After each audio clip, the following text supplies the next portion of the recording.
Hi, this is Rudy Jones of PalmettoStateBaseball.com. Welcome to the South Carolina College Baseball video recap for Thursday, April the 17th. With Sunday being Easter, there were a bunch of games played on Thursday night, so folks would not have to play on the holy day. There were 11 games involving state teams played. In addition, Voorhees got a couple of forfeit wins over Oakwood. I'm not sure why, but they could not make their trip to Denmark to play a three-game HBCU Athletic Conference series.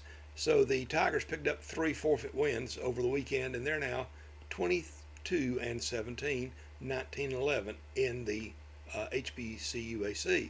Well, let's go to the games that were happening on Thursday night. Down in Columbia, Brandon Stone pitched a complete game 6-hitter, and South Carolina beat Ole Miss, number 11 Ole Miss, by a score of 3-2 to open an SEC series.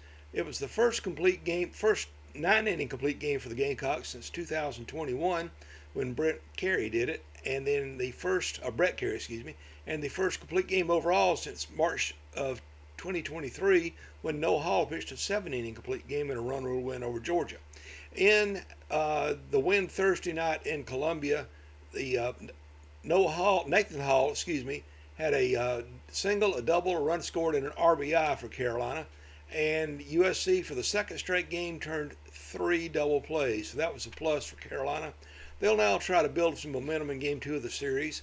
USC is now 22-17 overall, 3-13 in the SEC, still in 15th place, game and a half behind number 14 Florida, 14th place Florida, Ole Miss fell to 27-11 and 9-7. The Rebels' only 2 runs came on a pair of solo homers. Up at Doug Kingsmore Stadium, Jack Crighton hit his first home run as a Clemson Tiger to give Clemson the lead in the 7th inning, and the Tigers held on to beat Louisville 7-6 in the opener of an ACC series. The Tigers were down 5-4 going into the bottom of the 7th, and then Crichton delivered on his first Clemson home run. Lucas Malstadt came in to get the final 5 outs for his 13th save. That leads the nation. Clemson is now 34-6 overall, 12-4 in the ACC. Louisville fell to 27-10 and 9-7. Down in Coastal Carolina, Dom Tazi homered twice and drove in 4 runs as the Chanticleers beat Marshall 11-1 by run rule to open a Sun Belt Conference series. The game lasted 7 innings. The Chants are now 28-10 overall, 12-4 in the Sun Belt. Marshall fell to 8-20 and 6-10. Once again, Jacob Morrison had a great start for the Coastal. For Coastal, he went 6 innings, allowed 3 hits, a run, and struck out 6. Coastal again is now 28-10. They bounced back from a loss to Wake Forest earlier this week. Up in Cullowhee, James Lehman tripled in the go-ahead run in the 5th inning, and Wofford held on to beat Western Carolina by a score of 9-6. The Terriers are now 24-12 overall, 3-7 in the Southern Conference. Western fell to 17-20 and 2-8. Those teams have been tied for 7th place in the conference going into that series. Tanner Harden had 3 hits and a run scored and an RBI for Wofford, while Ryan Wynn had 3 hits as well. Elsewhere, down in Charleston, the Buccaneers did all their scoring in the 1st inning, and Charleston Southern beat Longwood by a score of 9-8 in the opener of a Big South Conference series. The Buccaneers are now 20-14 overall, 6-7 in the Big South. Longwood fell to 10-28 and 4-9. Caden Smith homered and drove in 3 runs for Charleston Southern, and Chandler Tuopo was 3 for 3 with a walk, a stolen base, 2 runs scored, and 2 RBI. Up in Rock Hill, Nate Cronus doubled and drove in 3 runs for Winthrop in a Big South Conference win over Gardner-Webb. The score was 6-3. The Eagles are now 20-20 overall, 6-7 in the Big South. Gardner-Webb fell to 16-23 and 5-8. Former Erskine star Dale Francis Jr. homered for the Running Bulldogs of Gardner-Webb. Also, Walker Brote pitched well in relief to get the win. He went 4 1/3 innings, gave up 2 hits, a run, and struck out 6. Elsewhere, Wiley Waters' 3-run homer in the 5-run 1st inning put USC Upstate well on the way to a series-opening 10-5 win over UNC Greensboro. It's a non-conference series, but they call it the Battle of the Spartans for obvious reasons. Upstate is now 20-18. Elsewhere, up in Radford, Virginia, Tyler Sparrer, Sparrer, drove in all 3 runs as Radford beat PC by a score of 3-2 to open a Big South Conference series. Presbyterian fell to 16-20 at 8-5. Radford improved to 18-19 and 6-7. Amon Dewberry had a home run for the Blue Hose in that game. Elsewhere, 6 players drove in 2 runs apiece, and Columbia International completed a sweep of Appalachian Athletic Conference rival Kentucky Christian. The score today was 16-3 in 7 innings. The Rams completed that sweep. They're now 28-17 overall, 14-13 in the AAC, and Kentucky Christian fell to 14-27 and 4-23. Eli Maddox had a 3-run double in a 6-run 7th inning as Flagler beat USC Beaufort by a score of 6-1 to open a Peach Belt Conference series. The Sand Sharks fell to 8-32 and 4-18. Flagler is now 27-15 and 11-11. For USC Beaufort, John Davis had a double, a walk, and an RBI. Also in the Peach Belt, first place North Georgia scored the game's final 5 runs and took the opener of a Peach Belt Conference series against USC Aiken by a score of 5-2. Josh Sharp had a 2-run homer for the Pacers in that game. North Georgia is now 31-12 overall, 19-3 in the Peach Belt. Aiken fell to 18-25 and 8-14. That's all the state action going on. Let's take a look at the SEC and the ACC. In the ACC, Duke beat Pitt 9-1. Wake Forest beat Boston College 5-4. NC State is ahead of Cal 8-0 in the top of the 9th, so it looks like they can go on and win that one.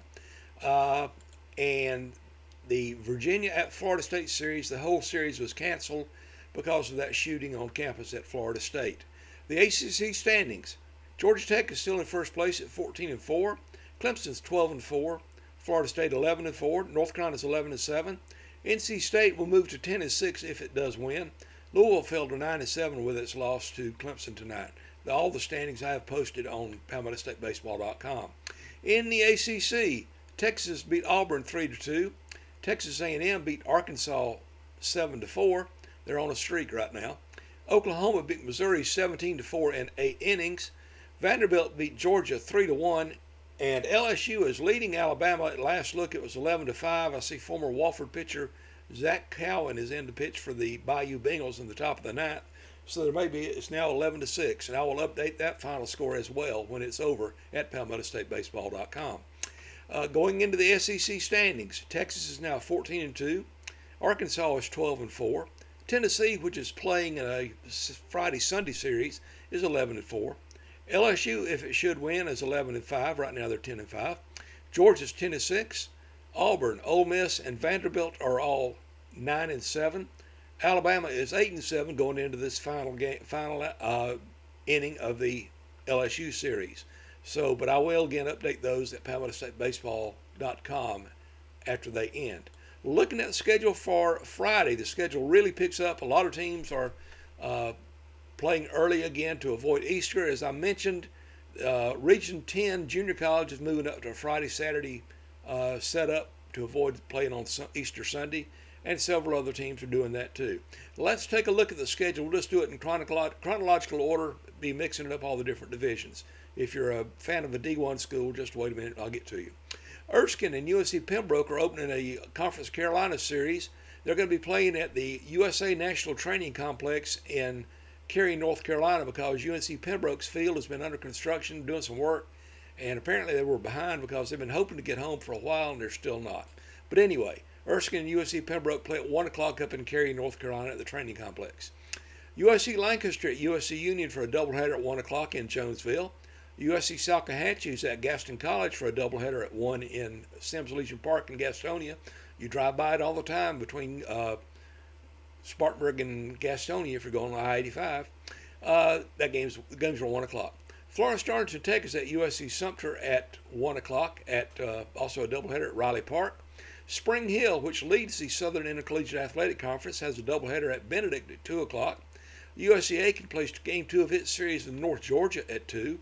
North Greenville opens a Conference Carolina series at King with a 2:30 game. College of Charleston opens its 3-game series at Coastal Athletic Association leader Northeastern at 3 o'clock. Those teams are playing a Friday-Sunday series. Game 2 of the Ole Miss South Carolina series is at 4 o'clock in Columbia. They're playing early to avoid a conflict with the USC spring football game, which will be later that day. Presbyterian is at Radford at 4 o'clock. Limestone is at Wingate at 5 o'clock. Limestone is now apparently just playing out the string. It looks like they're going to drop all their athletic programs and maybe even close the school because of financial issues. Lots of Limestone folks in the transfer portal, of course. Game 2 of the Louisville-Clemson series has been moved up to 5 o'clock. It was going to be at 7. USC Beaufort is at Flagler at 5. Wofford is at Western Carolina at 5. Anderson travels down to Newberry at Smith Road Complex for a 6 o'clock game. Shawan is at Francis Marion at 6. Claflin is at Lander at 6 o'clock in Dolney Stadium. Emmanuel is over at Southern Wesleyan at 6. Gardner-Webb plays Game 2 of its series at Winthrop at 6. Lincoln Memorial is at Coker at 6 o'clock. Longwood and Charleston Southern play Game 2 down in Charleston at 6 o'clock. Marshall is at Coastal Carolina at 6. UNC Greensboro is at USC Upstate in Game 2 of that series at 6. And finally, Bob Jones is at Southeastern Baptist for a 3-game series starting with a 7 o'clock single game on Friday. That game was added to the Bruins schedule pretty late in the season, in fact earlier this month. One other note, Morris is supposed to be playing a home series against Payne tomorrow, but there is a scheduling conflict with USC Sumter, which shares Riley Park with Morris. So Morris has moved that doubleheader to next Friday, the 25th of April, and I'll incorporate that in my weekly schedule, of course. For now, that's all we've got going on the Palmetto State Baseball with the South Carolina College Baseball video recap for Thursday, April 17th. You can check out things at PalmettoStateBaseball.com.